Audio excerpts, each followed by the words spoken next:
Every man who has ever assembled IKEA furniture ends up with one extra screw. It doesn't match anything.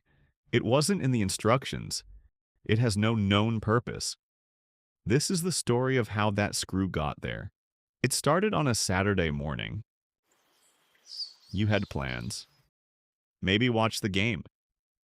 Maybe finally fix that thing in the garage you've been about to fix for 6 months. Doesn't matter. Because your wife said 4 words, that changed everything. Hey, let's go to IKEA. And just like that, your Saturday is gone. I've been to IKEA more times than I care to admit, and every single time, I think it'll be different. It is never different. So today I'm going to share everything I've learned, not so you can enjoy the experience, because that's not possible, but so you can survive it with your dignity mostly intact. Let's call it an IKEA survival guide for husbands. Pro tip number 1, eat before you go. I know, they have the meatballs. But here's the thing about the meatballs. The meatballs are at the end of the store. IKEA put them there on purpose. The meatballs are not a restaurant. The meatballs are a reward system. You have to earn them first. So please eat at home. Pro tip number 2, charge your phone fully. You're going to need it for 2 things: Googling what these product names actually mean and texting your wife when you get separated, which you will. Pro tip number 3, agree on a mission before you walk in. This is critical because you think you're going for one bookshelf. Your wife is going for one bookshelf, 2 throw pillows, a new rug for the bathroom, some candles, and just to look at the kitchen section. Just to look. These are 2 of the most dangerous words in the English language. They cost money every single time. Okay, you're inside. And here's the first thing you notice. There's only one way to go: forward. IKEA is designed like a maze, where the exit is always just one more room away. You will walk through the bedroom section, even if you came for a couple of plates. You will walk through the children's section, even if your kids are in college. This is not an accident. This is engineering. I once tried to take a shortcut. There are little dotted lines on the floor that supposedly lead to shortcuts. I followed one. I ended up in the lighting department for 11 minutes, with no memory of how I got there. And I want to tell you, there is one place in this store where that feeling completely disappears, where you actually know what you're doing. We'll get there. Now, the products. IKEA names their products in Swedish, and I respect that. It's their thing. But standing in aisle 7, trying to figure out if I need a Kallax, or a Clip-An, or a Fracta, that's not shopping. That's a vocabulary test. I once spent 4 minutes staring at something called Ektorp, trying to figure out if it was a sofa or a storage solution. It was a sofa, a very nice sofa, but still. Here is my system. I stop trying to read the names. I just say, the big white shelf thing, and that drawer unit with the legs, and somehow my wife always knows exactly what I mean. 20 years of marriage does that. But here's where I need to be honest with you about something. You and your wife are not shopping together in IKEA. You are 2 people with completely different missions who happen to be in the same building. She is experiencing the store.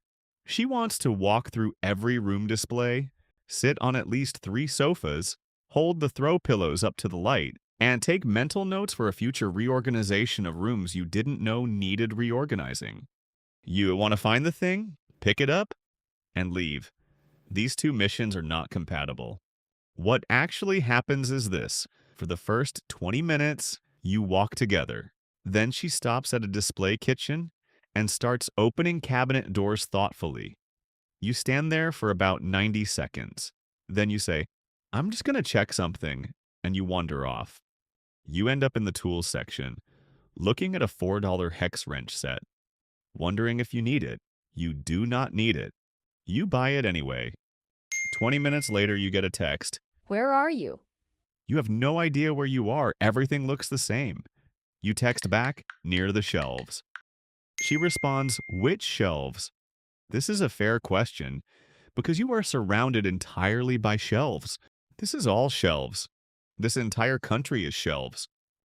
You find each other eventually near the meatballs. Slightly irritated, but the meatballs help. Okay, you've survived the showroom. Now we get to the part I mentioned, the warehouse. The big numbers, the flat boxes, the carts that only turn left. This part of the journey I actually enjoy, and I'll tell you why. This is the part of IKEA that feels like a man's territory. There are forklifts, there are stacked pallets, there are large, heavy things. You write numbers on a little piece of paper, and then you go find the box yourself. Like you're on a mission. I feel competent in this section. I feel like I know what I'm doing. That feeling lasts until you try to lift the box. The box always weighs more than you expected. Always. You will load it onto the cart with a completely neutral expression, while internally your lower back files a formal complaint. Yeah, it is heavy. But anyway, we are getting closer to checkout. Checkout is almost the finish line, except for the section right before it. The little marketplace area with the $2 picture frames and the scented candles and the bags of candy. This is IKEA's last attempt to get $20 more out of you. It works every time. And finally, you're home. But this is not the end of story. You have the box, you have a cold drink, you're ready for assembling. Open the box, lay out the pieces, find the instruction manual, which, as you know, has no words, just diagrams. Little cartoon men with little cartoon tools, doing things that look simple and are not simple. Step 1 is always straightforward. Step 2 is usually fine.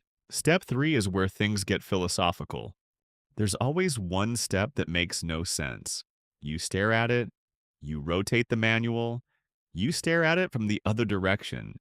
You call your wife over and she immediately sees what you were supposed to do.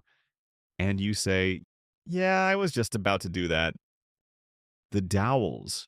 Let's talk about the dowels. Every IKEA piece comes with approximately 40 small wooden dowels. You will use maybe 12 of them. The rest will live in a drawer in your kitchen for the next 8 years. You cannot throw them away. What if you need them? You will never need them, but you cannot throw them away. You finish the assembly. It looks good. It's sturdy. You're proud. And then you look down, and there's one screw left. Just sitting there. Wasn't in the instructions. Doesn't match any of the holes. You put it in the drawer with the dowels. You never speak of it again. Because at the end of the day, you built something with your own hands using nothing but a cartoon diagram and an Allen key the size of a paperclip. Your wife is happy. The living room looks better. And that screw, the one that started this whole story, is in the drawer now.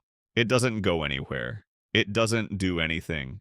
But every time you open that drawer, you know, you were there. You survived.